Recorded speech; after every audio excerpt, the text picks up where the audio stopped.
Hello, and welcome to the Brave New Weed podcast. And now, here's your host, Joe Dolce. Matthew Hendershot. Joe Dolce, how are you? I am well, thank you. I'm looking forward to sharing another podcast with you and with our listeners. But before we do, I just want to put out another Patreon plea for pennies with your permission. May I? Yeah, absolutely. You did such a wonderful and honest... Well, we actually got some response from it last time. I mean, one of our readers heard it. One of our listeners heard it and wrote and said, "Hey, thanks so much for all you're doing. You and Matthew are truly some of the sanest, most interesting voices out there in the cannabis world. Your guests have been fascinating. I love the podcast." So, just so people know, when you do this sort of work, you basically send an awful lot of stuff out into a very big black void. It's very rare that you hear from the thousands of people that listen to your podcast or read your articles for that matter. So I'm very pleased to have readers respond, and I'm very pleased to say that this one, who requested anonymity, donated a nice chunk of pennies to us to help continue going. And I just want to say again, we do this podcast for love and not money, to tell you the truth. In fact, it costs us money to do this and send it out. Well, it's true. Let's just be It is. It's really true. Let's just be transparent here. And we want to continue doing it because, A, we are having a great time, and B, we do think that the information is important, especially as the world moves towards greater legalization. So there needs to be a lot of clarity, and that's what we're hoping to do. It's what we think we do, actually. And we would love to not be beholden to any companies. Legalization is bringing commercialization, and commercialization is bringing commodification. And with that comes a whole lot of advertising and sponsorship and promotion. And look, we're not opposed to it, and the day may come sooner than later that we take sponsorship and advertising. But until that day comes, we really rely on you guys and women to support us and to vote with your pennies, quarters, nickels, dimes, dollars, what information you want to hear. That's the great thing about disintermediated media, is that we all now have to take responsibility for what we listen to and who we support. I've actually made it my mission this year, personally, to really support the news organizations that I listen to regularly, because I realize that those sponsorship dollars and ad dollars are winnowing by the day. It's not a business model that is very sustainable.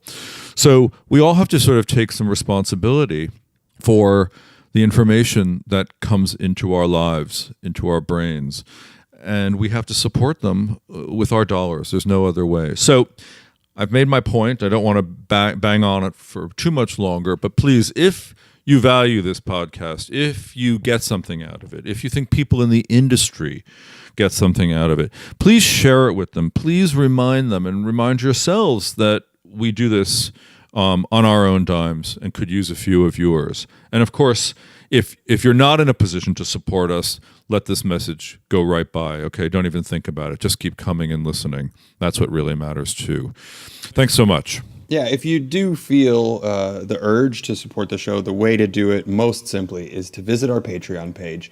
It's patreon.com/bravenewweed. We have reward tiers that start as low as $1 a month to support the show. You get early access to the podcast almost a full week before they publish, and we have just started to produce additional content for the Patreon, for our Patreon patrons. So you can get exclusive content for supporting the show, and of course our deep, deep gratitude and thanks. Thank you, Matthew. Let's talk about some news, shall we? Yeah, let's do the news.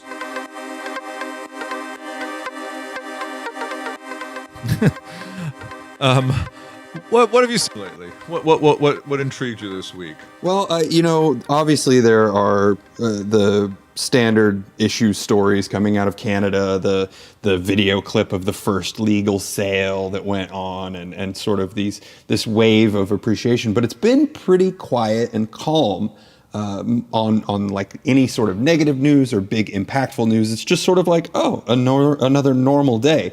However, there was one big thing, And that was Walmart. Walmart Canada representative Diane, and I hope I'm saying this right, Medeiros, actually admitted and said in an email that Walmart is looking at the potential of stocking cannabinoid-based products, specifically those containing CBD.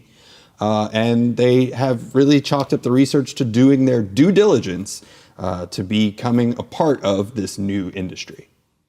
Well, first of all, I don't find that surprising at all. I find it rather intelligent. I think anybody who's had their head in the sand might find that interesting or might find that shocking or surprising. But I mean, it's pretty much been known that big companies are now gobbling or at least sniffing around the edges of cannabis. Didn't John Boehner, the former Speaker of the House, tell us recently also that he used to sit on the board of a couple of tobacco companies, and he knows that very soon they're going to be there as well? Yeah, absolutely. John Boehner, of course, did the epic flip-flop of being, unequivocally opposed to now being sitting on the board of Acreage Holdings, and is really, as he put it, in quotes, all in on the new cannabis industry. And there was a quote floating around yesterday from Boehner that just basically said that as a member of the board, Big Tobacco has had their eyes on cannabis for years. Well, again, they would have to be asleep. They grow a crop that is very similar, and B, they have all the distribution in place. So it's going to be a no-brainer, I would have to say. It may sound a bit like conspiracy theorist of me to bring this up as well, but I believe that it was the Philip Morris Agency scientists who did the initial testing for the Nixon study when he really doubled down on the war on drugs. I have no idea, but so they're half a century ahead on the science behind the scenes, and now that they know how to grow things, they know how to grow things, box them, and get them to stores and get them into the hands of people. This is not a big leap to imagine. I came across an interesting article in the New York Times actually that said that scientists have now discovered that lavender is actually useful in treating anxiety. I mean, what surprised me is that those of us who have known anything about the chemistry of cannabis know that the terpene, the smell molecule behind lavender, which is called linalool, is a significant component of cannabis, and it is one of the main reasons, when combined with THC, that cannabis really does work to calm anxiety. I'm talking about combining linalool with tiny amounts of THC. Obviously, if you use large amounts, it has the opposite effect. But it's very interesting that the Japanese are reporting this as a major breakthrough in research when cannabinoid researchers and cannabis researchers really have known this for at least, I would say, 15, 20 years. Well, but even beyond that, Joe, isn't lavender, isn't the reason that they put it in, bubble bath soaps and things like that, because it's supposed to be calming and relaxing? It is, but the big secret that we all know as people who study the plant is that it's this combination with low amounts of THC that really give it a pharmaceutical grade effect. So yes, you can put it in your bath and chill a bit. But if you want to really deal with some serious anxiety, add a tiny amount. We're talking 1.5 or 2.5 milligrams of THC to some linalool, and then see what happens. And that's where the great potential is that really interests me. This still all speaks to my overarching plan that I've been talking about since episode 1 of this alternative substance to make a spliff with. I don't want tobacco in there. Maybe I need to start looking at some dried out herbal lavender. No, I don't think that's true. I think smoking certain herbs and certain oils can be much more damaging to the lungs than tobacco. So you have to be careful of that. It's not just because it's an herb that it's a good thing to necessarily inhale. Be careful of that. Be very careful. But we'll find something for you. Last bit of news that I have for you, Joe, and I'm really curious to get your hot take on this. Here's a quote. It is from, and again, I hope I'm getting at least close to the name, Yoon Se-yin, head of the anti-drugs division at the Gyeonggi Nambu Provincial Police Agency of South Korea, who says, quote, weed smokers will be punished according to the Korean law, even if they did so in countries where smoking marijuana is legal. There won't be an exception. This is targeted at the 23,000 some odd Korean students who are living in Canada on student visas right now. And if anyone should be found guilty and prosecuted, they face up to 5 years in prison for violating Korean law. Well, I guess they're sending out a warning shot. But, it's so interesting. We've had a couple of Asian American folks in the cannabis industry on the show, and they've all spoken about how culturally they're so opposed to cannabis. And I've always thought about that. And I did some research, and it turns out that culturally, Asians are they really do remember the opium wars very much, and they really saw the effects of opium addiction on their culture and how negative it was, how really bad it was. For families, especially for women who were married to opium addicts, I mean, they really ended up in poverty and dire straits. So there was some really negative association with drugs in general, drugs in quote marks, particularly opium. And I think cannabis sort of got, through all the years of disinformation and prohibition, got lumped into that. And Asian culture, they're just not into laziness, failure, poverty, families falling apart.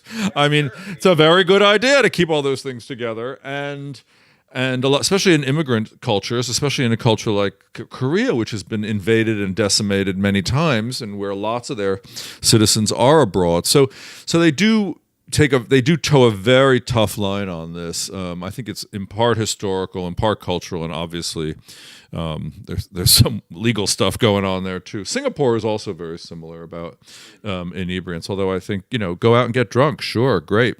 Yeah, I experienced that in Thailand as well. Like, you could go out, the drinking culture was pretty wide open and popular to get like really drunk. But the concept of any sort of cannabis, which is funny because of Thai stick and how popular that is abroad, like the enforcement level inside the country is really, really strict. Scary strict. Yep. Yeah. Still a long way to go, Matthew. I guess so. You can like and follow the Brave New Weed podcast on all the best social media platforms. Find us on Facebook at facebook.com/bravenewweed, or on Twitter @bravenewweed, or Instagram @bravenewweed.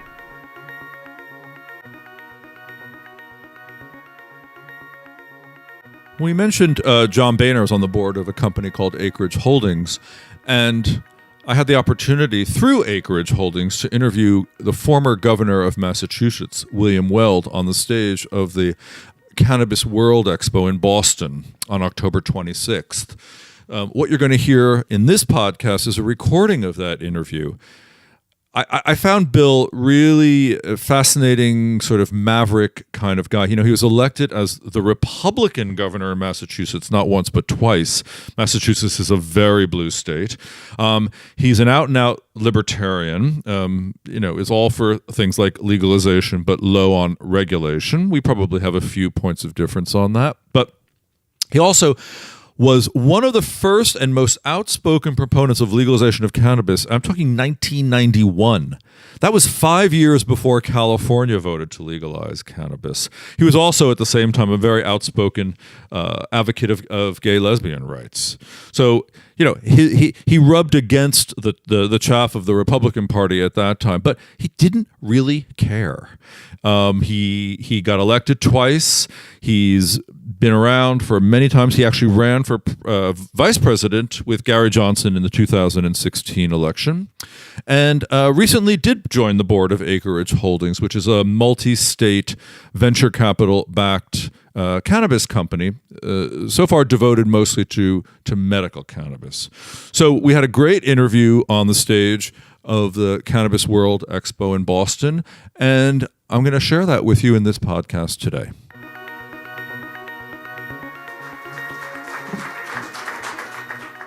Good morning, Bill. Good morning.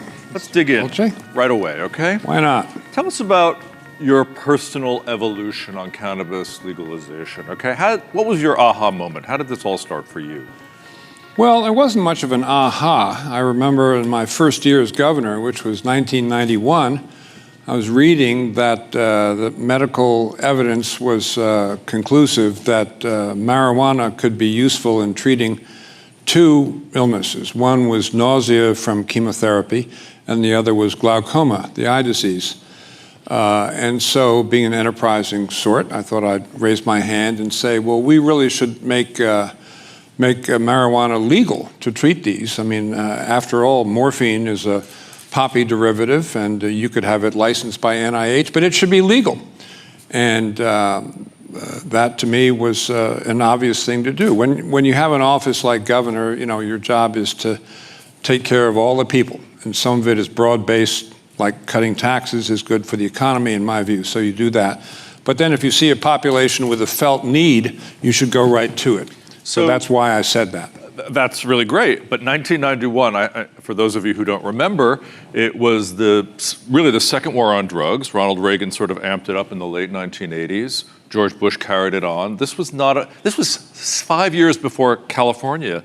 Yeah, no, I mean, I hate to say it, but my motion failed for want of a second. Nobody paid the slightest attention. Nobody paid attention. Except saying that I was a wacko. Well, so I was going to ask, what did your colleagues, what did your fellow legislators think of you? I mean, you were in the Republican Party at the time. Oh, they would just laugh. I mean, the Democrats liked it, and we had these governors' meetings with Republicans and Democrats, and the Democrats got along well with me, and I was also way out there by myself on lesbian and gay rights.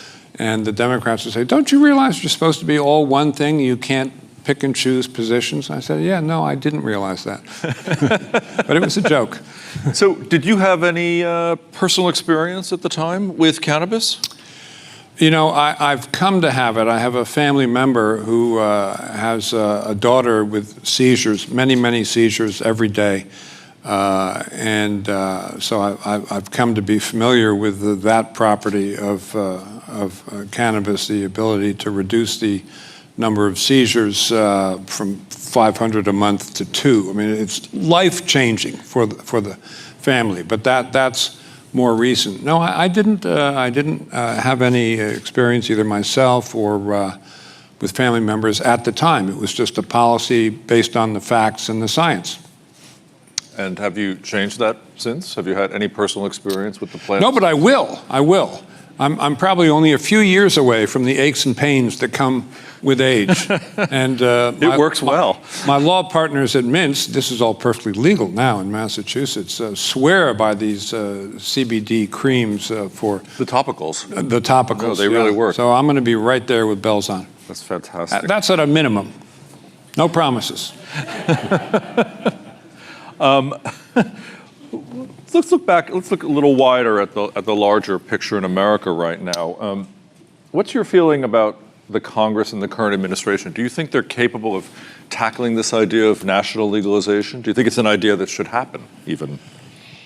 Well, yeah, I think it's fine if it happens. I mean, I think both John Boehner and I hew to the line, because we believe it, that Donald Trump did during his campaign for the presidency. He said this should be a states' rights issue, and if a state wants to say it's legal, it's legal. Now, there's been some fall off from that in office. It was very interesting to watch the progress of the administration's statements on cannabis this year.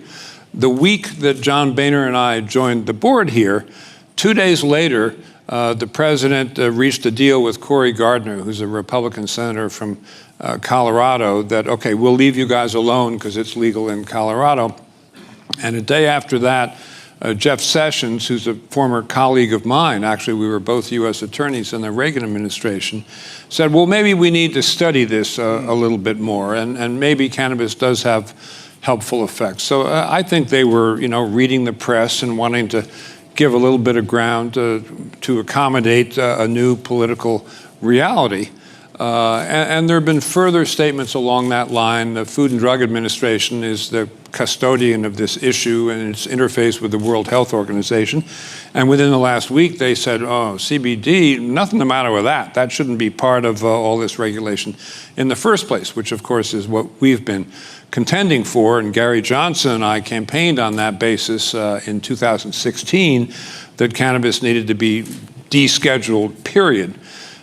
So that was also a good thing. However, in the month of August, it was revealed that the administration has this secret plan to, not so secret anymore, BuzzFeed got it, and they sent memos around to 16 cabinet agencies and major federal agencies saying, come up with bad stuff about marijuana. This is not new, by the way. Yeah. This has been going on for a long time. No, this has been going on for at least since 1971. There was kind of a three-way conspiracy between the National Institute of Drug Abuse and the Justice Department and the DEA to sort of continue the tradition of reefer madness, if you will. This 1930s movie designed to scare people. And that's exactly what this Trump administration directive in August of 2018 is doing. Give us information with which we can scare people. I mean, it's no different than reefer madness. So it's purely political. It's not based on any fact. They didn't say give us facts. They said give us a story. Yeah, give us a story. It is curious, though, when we see poll numbers that say, 70% of Americans on both sides, red and blue, support legalization. I mean, do they really? Oh, yeah. No, I mean, I want to wish these guys a lot of luck in the midterms if they're hoping that demonizing cannabis is going to help them. The millennials are just about to inherit the kingdom as the largest voting bloc in the United States. And it's not just millennials. I mean, you've got an elderly population, speaking of these creams and topicals, that is well aware of the beneficent and non-threatening nature of CBD and other cannabis elements. So those are two big voting blocks. You've got veterans. This is an issue that animates our CEO at Acreage, Kevin Murphy, very much, is that you've got 20% of all veterans are using cannabis on a regular basis to treat PTSD. And the Veterans Administration, under current federal policies, is not allowed to even talk to them about that. As a matter of fact, if it officially finds out that they're using cannabis, they have to label them a drug abuser and kick them out of the program. How's that for town-gown relations? Not too good. It kind of reminds me of the immigration policy. Let's drive people into the shadows. That's not a good thing. This is not a way forward, is it? Let's talk about joining Acreage. What possessed you? Why would you join this particular company? Well, I got a call. Would I be interested? Would I take a call from Kevin Murphy, Murph, as we know him, the CEO? I said, sure. Murph and I talked for, it had to be an hour. But he's been assembling a package of cannabis companies since 2011, and he is one passionate guy. I mean, his background may be in Wall Street, like the other senior people in the company, but you could see in the video, they are passionate. And what drives Murph, his inception, the company at its inception, and his thinking was the medicinal value of the plant and everything it could do. And he's familiar with the epilepsy application. He's very familiar with the situation of veterans. By the way, we have 20 veterans a day committing suicide in this country. It's really a sin. I'm tormented by the thought that if we change the policy on cannabis and something that could help them out of their pain, you might not get those 20 suicides a day. I've worked with veterans, and I've seen what cannabis can do. Apparently one of the biggest problems with PTS are these harrowing nightmares that keep people awake at night, and they can't shake it.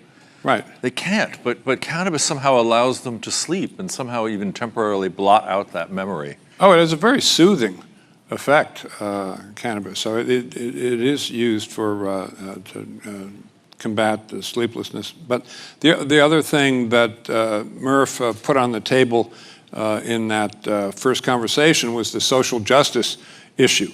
The war on drugs is launched with great fanfare. I hate to say it, but sort of as a part of a Republican national strategy. It harks back to the Nixon-Agnew Law and Order 1968 campaign. It's an extension of the same thing. Let's scare people, and they'll come with us. Vintage Trump, if I may say. You may. So when the war on drugs got in full cry, if you were a person of color, you were 4 times as likely to get arrested for possession of marijuana as if you were white. You were 4 times as likely to get a jail sentence than if you were white. And the jail sentence was likely to be 4 times as long as if you were white, you know. So that's another thing that as a prudential matter is not good for the society. It's also expensive. Well, it's expensive, but beyond that, it's divisive. And I really do think that the strategy that's employed by altogether too many people in Washington these days of setting everyone's teeth on edge against each other, as a prudential matter, that is not good for our society. And it's not just the cannabis issue, it's the immigration issue, it's all the stirring up of the pot to get people angry at each other. So it's broader than just this issue, but this cannabis issue and the memo saying give us bad stories that we can use to inflame people's passions, it's just vintage this administration. I hate to say it, but I think it's true. Yes, we think so. Let's talk about Canada for a second. Obviously, the country went legal on the 17th of October, which was a very big deal. But does it strike you, as it sometimes often does me, that the U.S. is giving away first mover position to Canada by we're giving away first mover position to everybody. I mean, for decades, the University of Mississippi has been the only place where you can grow weed legally in the United States, and they're not exactly turning out 25 research papers a year. That's for sure. So it's kind of illegal to even study or think too much about marijuana in this country, whereas in other countries, notably Israel, they have like the world's biggest human trial going on with 20,000 people for the last 30 years. And there's this, he's not a doctor, he's a chemist, but a guy named Raphael Mechoulam at Hebrew University in Jerusalem who's been leading these studies for decades. And it's very interesting what they come up with. People think of cannabis as a palliative. Everyone knows that it's good for pain. So, it treats pain in cancer victims, and there are huge studies showing that that the people in the studies classify their pain as 8 before cannabis, and then with it down to 4. So it cuts it in half. And everyone's generally familiar with the soft applications of cannabis, if you will. But it doesn't end there. The research in Hebrew University shows that if you introduce CBD together with cytotoxins, which are the tumor-killing drugs that you send in to kill the cancer cells, it makes them twice as effective. That's not palliative. That's curing cancer. That's pretty amazing. I know. What other areas of medicine have been catching your eye? It's anti-inflammatory. It's anything to do with the nerves and spasticity, MS. I think I've mentioned the seizures, epilepsy. Virtually every disease you can think of, there's an application, and a substantive application, not just pain killing. I mean, to have all the applications of the cannabis plant, not just including CBD, but that's an obvious one, to have them denied to the people because of some bureaucrat wanting to scare voters, it's really wicked. It's wicked. I mean, it's it's a very complex plant that has really not been given its full scientific due. Right. Don't you think? Right, absolutely. I mean, the last I read, there was something like 356 active cannabinoids. That number is probably different. Oh, no, but I mean, I haven't even scratched the surface. Traumatic brain injury, that's your athletes, that's your kids. Tremendously useful in combating that as well. I know, it's amazing because the NFL's been talking for years about redesigning the helmet. Right. But here we have a substance that might be able to actually mitigate or prevent traumatic brain injury from happening. Right. Yeah, it's very interesting, really. So what do you think the policy should be in the United States, given that Canada now has first mover position? What do you think we should be doing as a country, as a government, to enable this to happen? Well, I mean, I think the first thing is to deschedule cannabis entirely. And I don't mean move it to Schedule 2 or Schedule 5. I mean, take it off the list. Get it out. Schedule 1 narcotics are supposed to be those with absolutely no redeeming medical value. You know, that is just so untrue here. And it's supposed to be very dangerous. That is just also so untrue here. So that it really has no place on the schedule at all. And I think that the FDA saying that CBD should be taken off the list entirely, I hope that's going to be a harbinger for them going back to the World Health Organization and saying, take all this stuff off all of the lists. So that's really number one. And then beyond that, I think people in Washington should try not to be so hysterical. So Canada legalizes this stuff. So what's the first thing the administration in Washington says? Is, oh, anyone involved in the business in Canada, we're going to stop them at the border. Anyone involved in the business. Because it's like if they're engaged in any aspect of this legal industry, which is legal in an increasing number of states, 39 for medicinal marijuana, 9 and growing for the full adult legal rec. So it's lawful in a lot of the United States. But if it's practiced in Canada, my God, anyone in that business, if they come across our border, it must be like they're transmitting syphilis. I mean, it's crazy. So, there's plenty of hysteria to go around in Washington, Lord knows. But we should try to tamp it down a bit. Yeah. What do you think the Canadians think of when they hear things like that? I mean, you're often in Canada, right? I'm in Canada a lot, and they think the administration is nuts. I mean, the president went out of his way to insult the Canadian prime minister, called him stupid and weak, and that's in the context of a summit. Yes. Yeah. So, no, they're holding their breath. Maybe they're holding their nose too, but they're definitely holding their breath.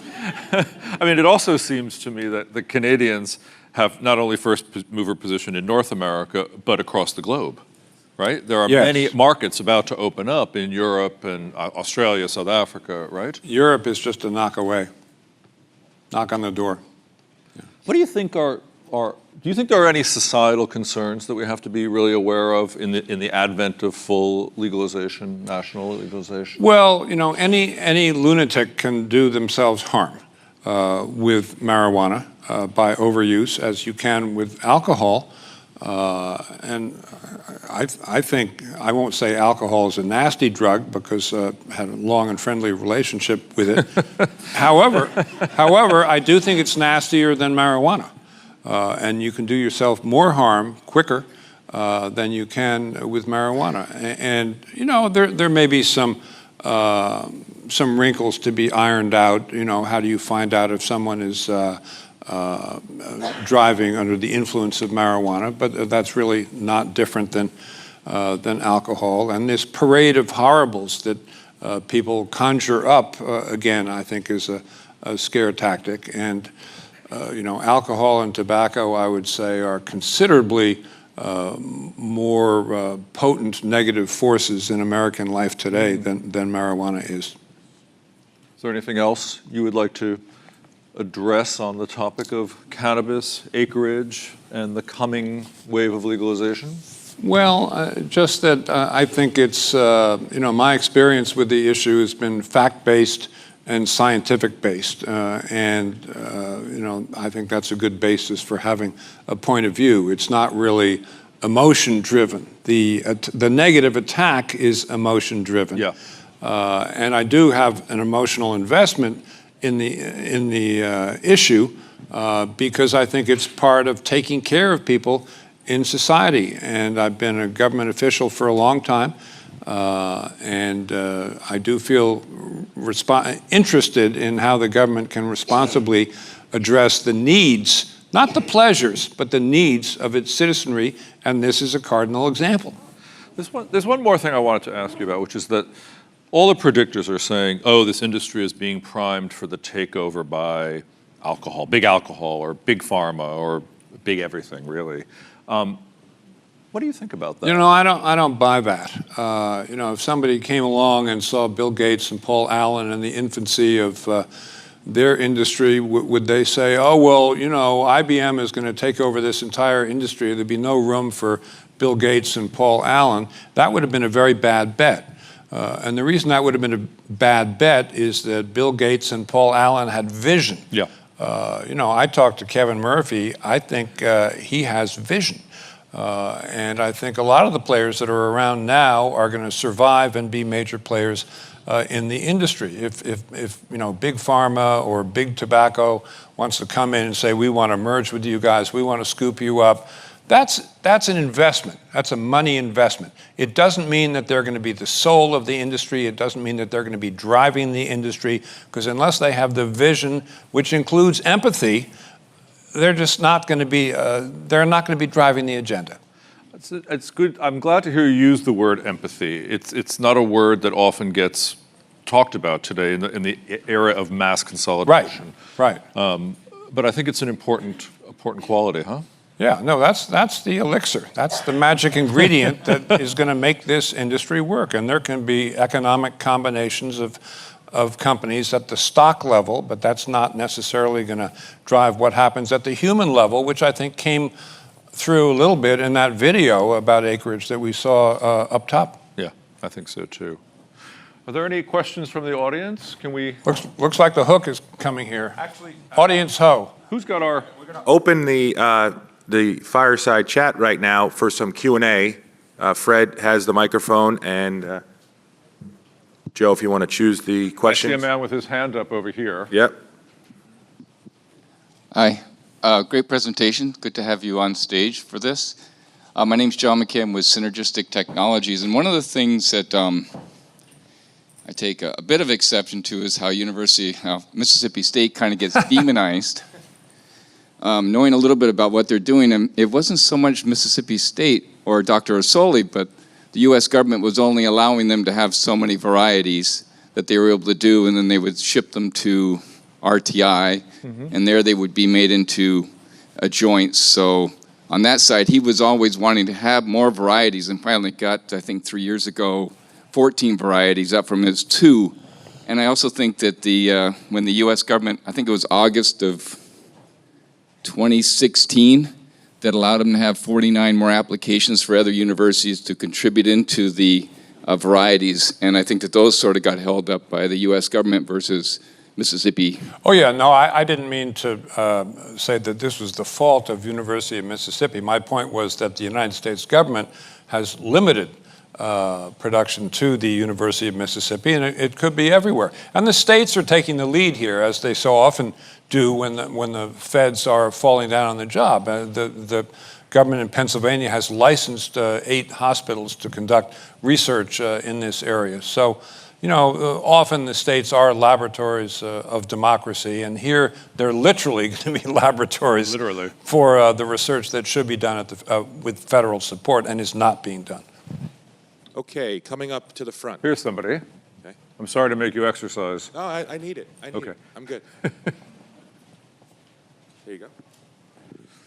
Thank you. My name is Michael Dundas. I am the CEO of a medical marijuana company here, Sierra Naturals in Massachusetts. Governor Weld, thank you so much for being with us today. My question to you is, you had mentioned about your priorities for what could happen at the federal level related to cannabis policy, and you mentioned descheduling, which I think is critical. I agree with you 100%. What do you think about the prospects for this piece of legislation known as the States Act, introduced by Elizabeth Warren and Cory Gardner? Oh, I love the States Act. You know, I'm a libertarian, so the 10th Amendment, which says that the powers not expressly ceded to the federal government are reserved to the states, respectively, or to the people, and the 10th Amendment to the U.S. Constitution, which is part of the Bill of Rights. And the States Act, co-sponsored by our own Elizabeth Warren in Massachusetts and by Senator Cory Gardner, Republican of Colorado. Get it? Across party lines. Good idea. Very rare. States Act stands for strengthening the 10th Amendment. So that's my favorite piece of legislation that is on the Hill right now, not only because it's bipartisan, but because it's going to the fundamental issue of telling the government to get the hell out of our business. What would it stipulate? What specifics does it have? It says basically, if a state has legalized cannabis, feds stay out. Stay away. It's what President Trump promised Cory Gardner in April, the week that we came out, Boehner and I. In his case, out of the closet. In my case, out of hiding. Welcome out. Next question? I see a man in blue. The light's a little... Someone in blue. Thank you. I'm Corey Birchman. I'm a physician in New Hampshire, pretty involved in the cannabis space. Governor, thank you so much for putting a human face on this issue.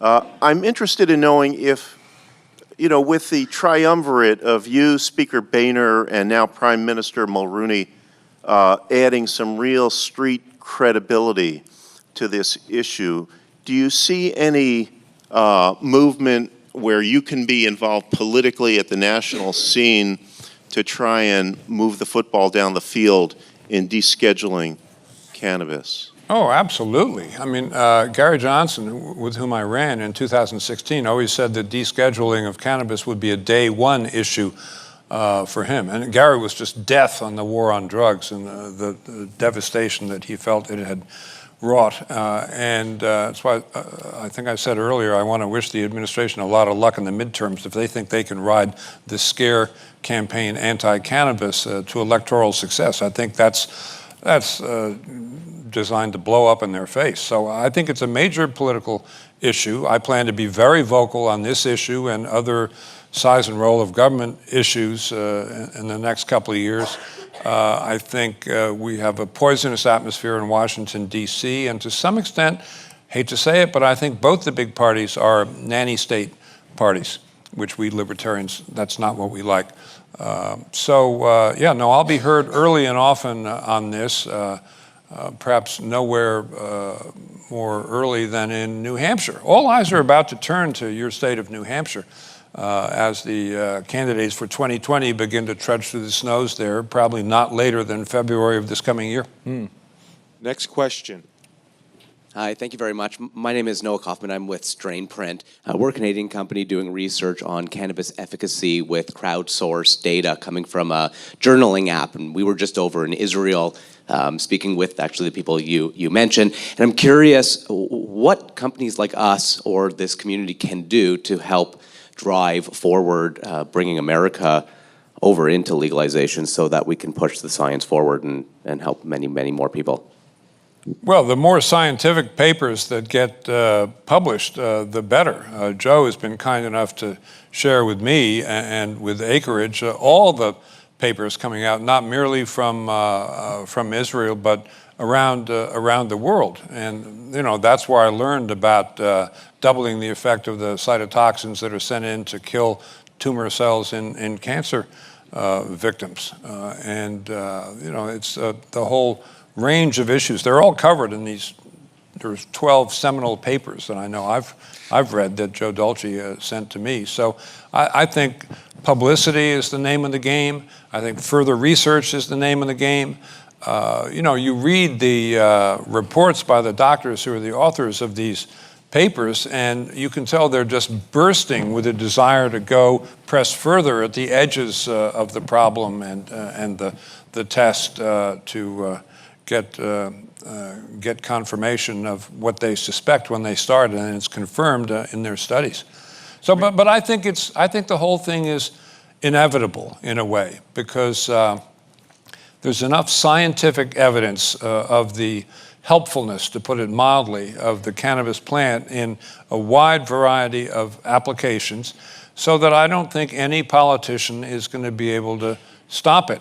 And I don't worry about mammon taking control of the industry, because I think the industry is going to be driven by, as I said in the video, at the end of the day, I think the story of Acreage is going to be a healthcare story. It's not going to be a money story.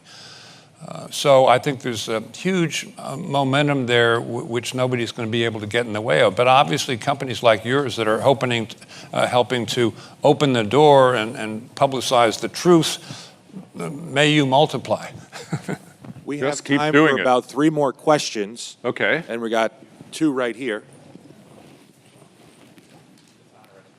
Good morning. I'm Dr. Sharita Hoyle, and I'm from New York. I'm a psychiatrist, and I just came here to learn about the industry. This is my first conference, and it's been extremely informative. One of the things that you did point out is the impact of the laws, especially on minority communities, through the centuries, actually. So my question is, how is Acreage Holdings addressing that issue, and also how is the playing field going to be leveled such that minority communities can invest in this industry? Well, the states, including this one, I think, are taking steps to make sure that there's room for disadvantaged, not necessarily only people of color, but folks who have been disadvantaged, including by the war on drugs, to participate in the industry. Today's Boston papers have an account of that in the Massachusetts. Is Massachusetts doing criminal expungement? Criminal expungement. In other words, if you were arrested during the war on drugs. That's on the table here. Yeah, that's a good policy. California does that. But so I think that's being handled again by the states and not by the federal government. But it would be a handy thing. You talk about expungement of criminal records. It'd be very nice to get the U.S. Justice Department involved in that as well. The history in the 20th century here of the anti-marijuana fear. It started 1914, 1927. It was the people coming from Mexico after the Mexican Revolution, and they brought in marijuana. So that was, the terrible Mexicans. And then in 1971, it was, the terrible dope dealers and hippies. And the hippies, yeah, Haight-Ashbury. But it went beyond the hippies. It also fell altogether too heavily on people of color. And let's not forget that the 70s was the decade after the great advances of the civil rights movement in the 1960s. And sometimes in my darker moments, I think that there may even been an element of let's counterattack or unravel or unwind the civil rights gains of the 1960s. I think the same dark thoughts. Next question. Hi, Vivian Gaspar, Stop My Crisis Television. Thank you, Governor, for being here. I really enjoyed all your perspectives. I wanted to know if Canada legalizing is going to put any more pressure on the federal government following suit, in your opinion. In my opinion, yes. It may be that this federal government is going to resist it as long as it can, but just saying we're going to arrest or stop anyone at the border who's involved in the industry, that dog's not going to hunt. It's actually kind of ludicrous. And sending out the memo saying, give us bad stories that we can use to scare people about marijuana, that's a bad thing that memo leaked. But God bless BuzzFeed is all I can say. So I don't think those are very good strategies. My political advice to the president would be not to pursue those strategies. But if he does, it's not going to work. So yeah, I think having a robust legal market right there is a terrific thing in terms of putting pressure, both direct and indirect, on the United States to do the right thing. Governor Weld, thank you so much. Can we have a round of applause for Governor Weld?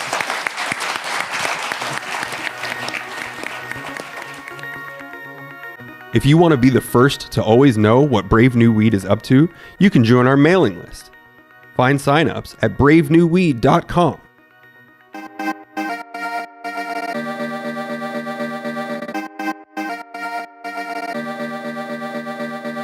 My final comment is about Canada, and I think we should all keep our eyes on this.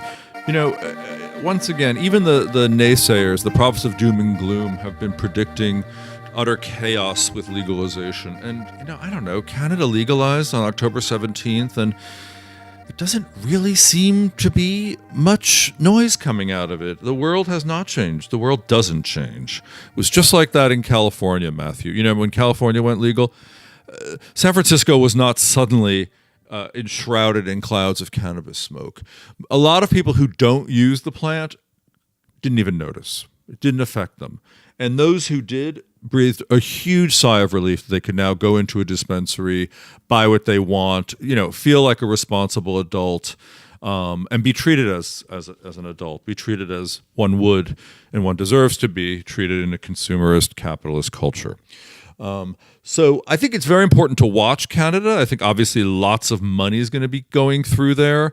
And it's obviously going to be laying the groundwork for legalization efforts all across the world, possibly even in our own laboratories of democracy here in the United States, as they like to be called. But, with the UK going legal, Australia, South Africa, New Zealand, we're going to see some changes. And I think Canada is probably going to be setting the role model and setting the standard of how to make this happen gently, easily, and seamlessly. So all eyes to the north. I'm definitely curious about the money situation. I mean, just earlier this month, Colorado cracked $1 billion in annual sales for 2018, generating $200 million in tax revenue for the state. So I can't imagine the entire country of Canada, the sheer amount of money that's going to be generated alone is going to be staggering. Well, let's see, and let's hope it helps some people along the way too, huh? Yeah, definitely. Thanks for joining again, Matthew. Good job. Absolutely. Cheers from Leipzig, Germany. I look forward to the next chance to get to talk with you, Joe.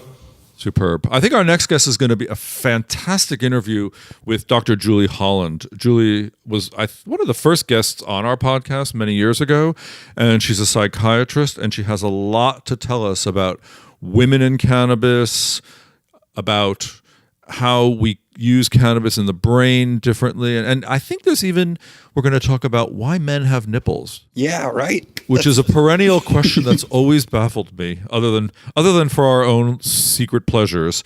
What is the anatomical reason that men have nipples? So tune in to the next podcast and find the answer. Thanks for listening to the Brave New Weed podcast. This episode and all future episodes are made possible by amazing listeners like yourself. If you like what you've heard, we encourage you to show your support by giving $1 a month for special access and rewards on patreon.com/bravenewweed. You can also follow us on Twitter and Instagram via @bravenewweed. Find us on Facebook at facebook.com/bravenewweed. And remember, you can always find more information about us or information discussed in each episode by pointing your favorite browser to bravenewweed.com.